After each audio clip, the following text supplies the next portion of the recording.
entrepreneurs and the individuals in education, the edupreneurs.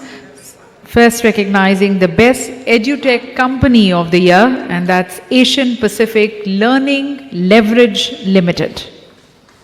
Mr. Sanjeev Arora, the Managing Director, along with Mr. Kamal Kumar Singh, are receiving the award.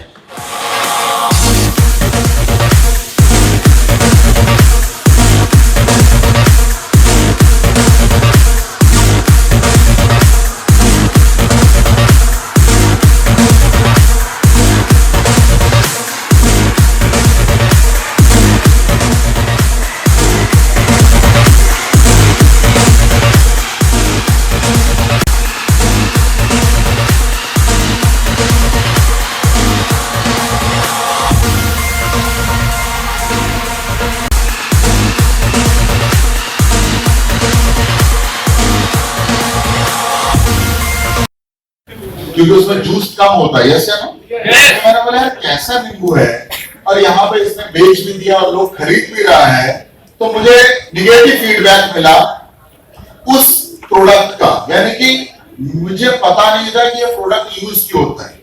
इसमें मैंने पैसा दिया तो मुझे value निकल कर नहीं आया।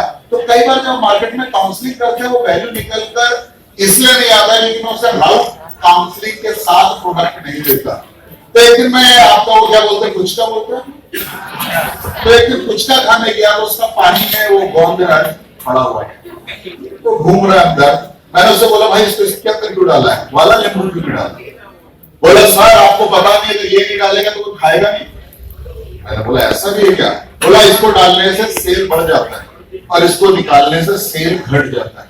तो मैंने बोला भाई मेरे को तो कोई लॉजिक समझ में नहीं आया, इसमें जूस नहीं होता, आपने इसको इसमें डाल दिया तो इसका वैल्यू कैसे बढ़ रहा है? बोला सर आपको इसका नाम पता है? मैंने बोला नाम तो जो सुना है बंगाल में से बोलते हैं गंधराज। बोला इसका मीनिंग पता है आपको? मैंने कहा इसका मीनिंग तो गंध मतलब सेंट, स्मेल, यस या नो?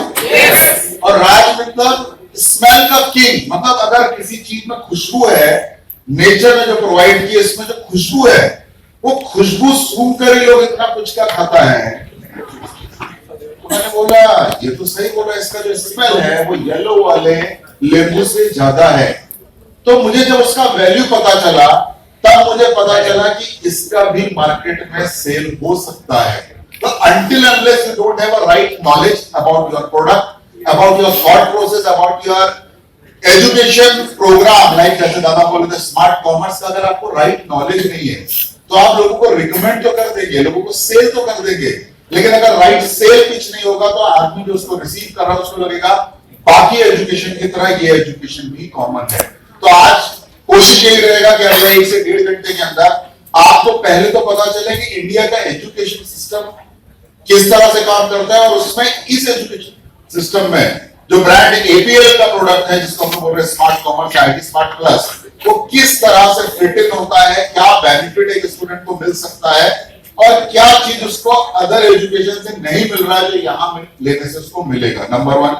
नंबर 2 हम लोग जॉब वाले पार्ट में बात करेंगे। तो नंबर 3 स्मार्ट कॉमर्स का ओवरऑल क्या बेनिफिट है, किस तरह से वो एक स्टूडेंट की लाइफ में वैल्यूएबल चेंजेस करेगा, वो जानने का मौका मिलेगा। Are you ready? तो सबसे पहले आप में से कितने लोग ऐसे हैं जो लोग फिश खाते हैं? क्योंकि बंगाल में ये चीज बोलने से, क्योंकि बंगाल में ये क्वेश्चन गलत होता है कि फिश कौन कौन खाते हैं, यस या नो? अच्छा आप लोगों के घर में 365 डे यानी कि फुल ईयर में कम से कम 30 से 60 बार तो फिश बनता होगा, ज्यादा मतलब मैं कम नहीं ले रहा हूं। तो आप जब भी फिश खाते हैं क्या उसका टाइप सेम होता है? कभी इंग्लिश, कभी वेटकी, कई लोग को इंग्लिश का नाम सुन के मुंह में पानी आता और इसका कम मिलेगा। तो यानी कि आप मल्टीपल टाइप का फिश अपने फूड में लेते हैं, लेकिन बोलते हम उसको फिश ही है, यस या नो? क्या हर फिश का टेस्ट सेम है? हर फिश से मिलने वाला बॉडी को जो वैल्यू है क्या वो सेम है? यानी कि न्यूट्रिशन वैल्यू सेम है? नहीं है। तो यानी कि सेम उसी तरह से जो भी एजुकेशन इंडिया में चल रहा है वो सेम नहीं है, डिफरेंट है। जब तक ये बात मेरे समझ में नहीं आएगा तब तक मैं आईटी स्किल या एपीएल से मिलने वाला प्रोडक्ट का वैल्यू या प्रोडक्ट का बेनिफिट नहीं ले पाऊंगा, मेंटली मुझे लगेगा कि मुझे ग्रेजुएशन करने में ज्यादा फायदा है, क्यों मैं स्मार्ट कॉमर्स करने जाऊं, मैं तो 10th का स्टूडेंट हूं, why I need smart commerce, बहुत सारा सवाल आपके माइंड में रहेगा। तो इंडिया के अंदर 4 टाइप ऑफ एजुकेशन सिस्टम चलता है। उसमें जो हमारा बेसिक एजुकेशन सिस्टम है,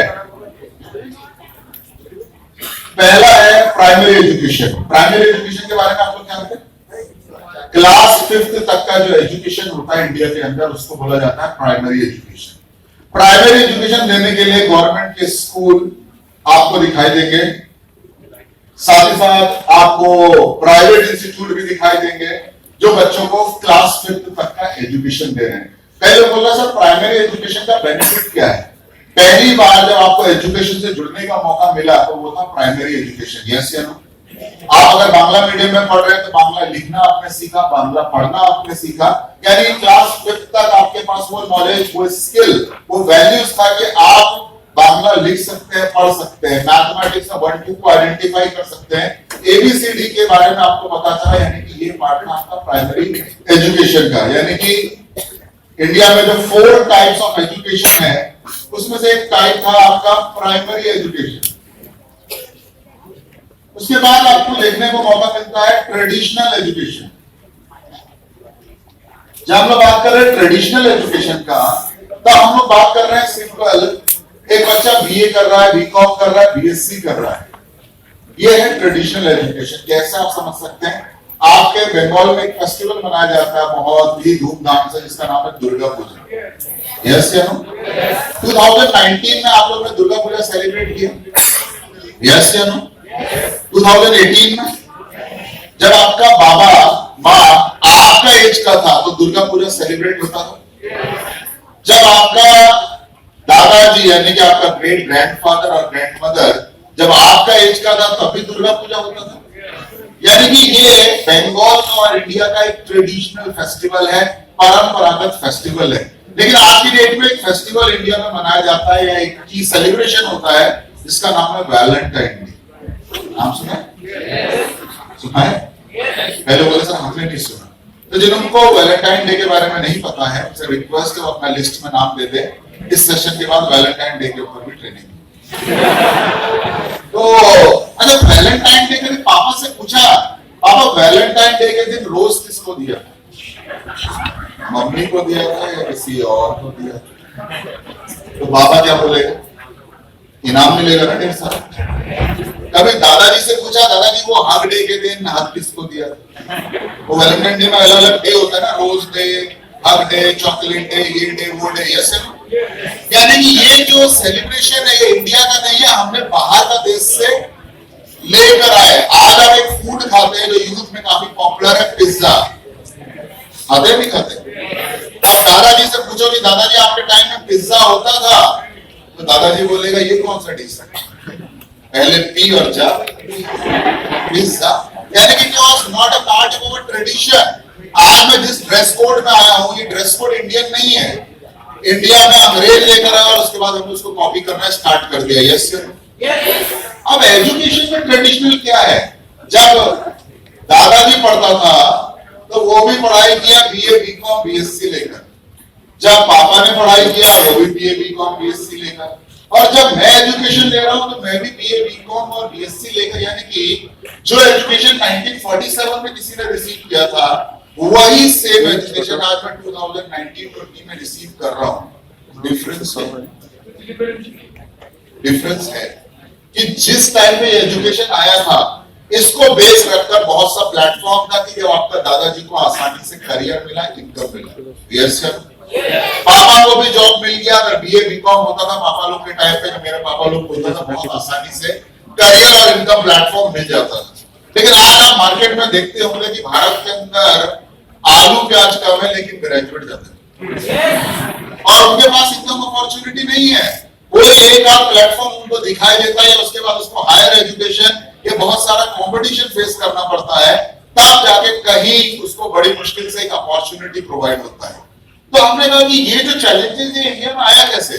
क्योंकि इंडिया में इस एजुकेशन को लाने का लोग जो था वो था ब्रिटिशर्स और उनका एक आदमी था जिसका नाम है लॉर्ड मैकाले। लॉर्ड मेकाले से बोला गया कि आपको एक ऐसा सिस्टम डिजाइन करना है जहां से क्लर्क लोग पैदा हो। क्लर्क उनको बोला जाता है कि जिसको दिमाग लगाने का जरूरत ना पड़े, उसको जो बोलो वो वैसा ही करेगा। तो क्लर्क लोग उतना ही पढ़ाई करता है जितना काम में ऊपर वाला बोलेगा ये काम करना है वो कर देगा, लेकिन उसका खुद का थॉट प्रोसेस उतना डेवलप नहीं होता। और कहीं ना कहीं आपको मालूम है कि आप ये कर रहे हैं, बीकॉम कर रहे हैं, बीएससी कर रहे हैं, और आपको पता ही नहीं इस पढ़ाई को यूटिलाइज कैसे करेंगे।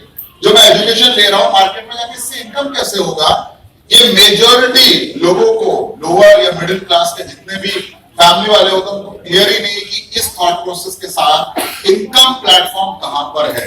तो धीरे धीरे आप देखेंगे इंडिया में ये एजुकेशन लेकर लोग प्लेटफॉर्म नहीं ढूंढ पा रहा है, इनकम नहीं मिल रहा, जिसको इनकम मिल रहा है, राइट इनकम नहीं मिल रहा है।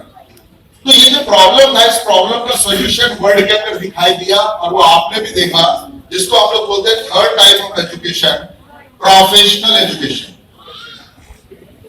प्रोफेशनल मतलब MBA, BBA, MTech, BTech, B pharma, hotel management, ऐसा बहुत सा, डिजास्टर मैनेजमेंट, फैशन डिजाइनिंग, ऐसा कई कोर्स मार्केट में आया जिसका एजुकेशन लेने के बाद आप बिना जॉब के भी इनकम कर सकते हैं।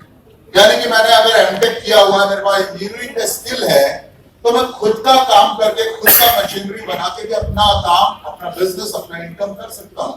मैं अगर एमबीए हूं तो मुझे मार्केटिंग का, सेल्स का, किस तरह से कंपनी चलता है उसका पूरा इंफॉर्मेशन मिलता है। उस नॉलेज को यूज करके भी मैं अपना इनकम कर सकता हूं। ये वो प्लेटफॉर्म था, लेकिन इसके अंदर क्या बेसिक चैलेंज है कि यहां पर मैंने 2005 में अपना तीसरा मास्टर डिग्री कंप्लीट किया, जिसका नाम था एमसीए। यानी कि मैंने ट्रेडिशनल एजुकेशन कंप्लीट किया, एमएससी मैथ्स। अब कई लोग मुझसे पूछते सर ये पढ़ाई आपने क्यों किया? आज आप लोगों को बोल रहे हैं कि मल्टीपल टाइप ऑफ पढ़ाई करो, आपने क्यों पढ़ा? मैंने इसलिए पढ़ा क्योंकि मेरा माँ और बाबा को लगता था कि अगर मैं ये पढ़ाई कर लूंगा तो मेरा लाइफ बेटर होगा। क्यों उनको लगता था? क्योंकि मेरा एक पापा का भाई था, वो एमएससी मैथमेटिक्स करके प्रोफेसर था कॉलेज में। उस टाइम पे उनके पास गवर्नमेंट का घर था, उनका बच्चा लोग हमारा लोगों से अच्छा स्कूल में एजुकेशन लेता था। तो मम्मी पापा लोग का माइंड सेटअप था कि अगर हमारा बेटा ये एजुकेशन रिसीव कर लेगा तो कल को इसका लाइफ भी बेटर होगा। लेकिन जब चाचा जी ने किया था तब 80s था, 70s था, और जब मैंने पढ़ाई किया 2000 था। 2002 में मैंने अपना एमएससी कंप्लीट कर जब मार्केट में आया तो पता चला कि प्रोफेसर बनने के लिए पीएचडी करना पड़ेगा।